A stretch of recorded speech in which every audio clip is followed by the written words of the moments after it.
I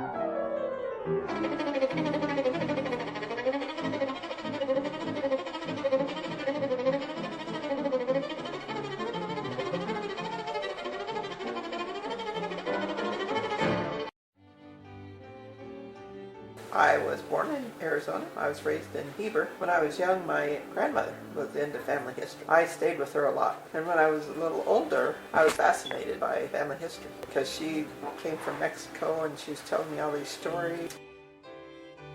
When I got a little older, she typed those big long sheets. So I started typing some of her sheets because she was getting arthritis and it was hard for her. I was probably about 12 then. Since then, I've just had a desire to do it. I was married young and had one child, and then 14 years later had another one. So I have two only children. My first husband passed away. I married my second husband. We traveled a lot, went to graveyards and looked for his family. His original family came from Virginia. So we went back there and he had a cousin and he showed us all the graves. It was really interesting. And then when I was at Leisure World, we started going to the family history class because my husband couldn't stay awake in regular Sunday school. I don't know why. But he could stay awake in the family history class, so we started going to that. They needed family history missionaries. So I did that for 3 years. And in the meantime, my second husband passed away. So I went to live with my son, who at that time I didn't know was ill, but he got cancer. So I was doing the family history mission, and I tried to help him out, kids, taking him to doctors and stuff. When he passed away, I moved over here to the apartment with Ray. Ray, of course, told the bishop, oh, she's really good at family history. So that's what they called me to do.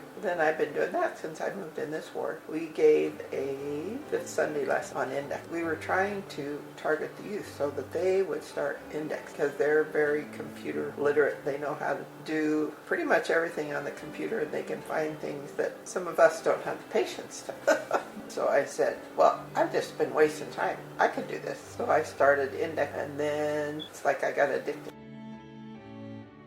So then I started indexing pretty much all the time, and then the more you index, the more interesting it gets. So you get to see a lot of the different people and read their obituaries and tell us what they did. I really enjoyed that, finding out about different people and different cultures, and so now I do it all the time. How many hours a day do you do index? Depends on what I have to do, usually 6, 7. Sometimes if I can't sleep at night, I get up and index till 2, 3 o'clock in the morning.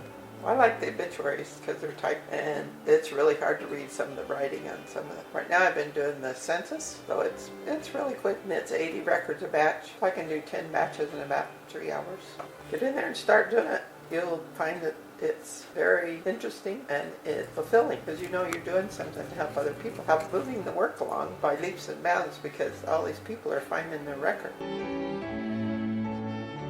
All right, I'm thankful to hear that Sister Smith has been interviewed regarding her indexing efforts and things that work for her. She's been amazing for our ward and for our stake, and certainly tireless in her commitment to doing indexing, and it's been a good example and a good blessing to us. My experience with indexing has been a couple, 2-3 years ago. I didn't know much about it. But once I just simply signed on and did a few things and did a few batches, pretty soon it became something that was exciting for me. And before I knew it, hundreds turned into thousands, and it was enjoyable. I'm kind of into numbers and graphs, and so I like seeing those kind of things also.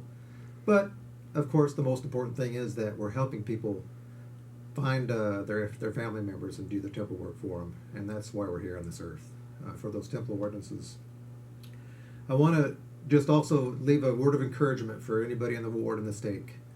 That to be a honeybee each month takes very little effort and actually takes about 5 or 10 minutes just to simply sign on and do a batch. If everybody did that, one batch a month, our numbers would really start to fly off the chart. And you may decide or learn that you discover something you like to do, and that the spirit of Elijah enters into your life a little more.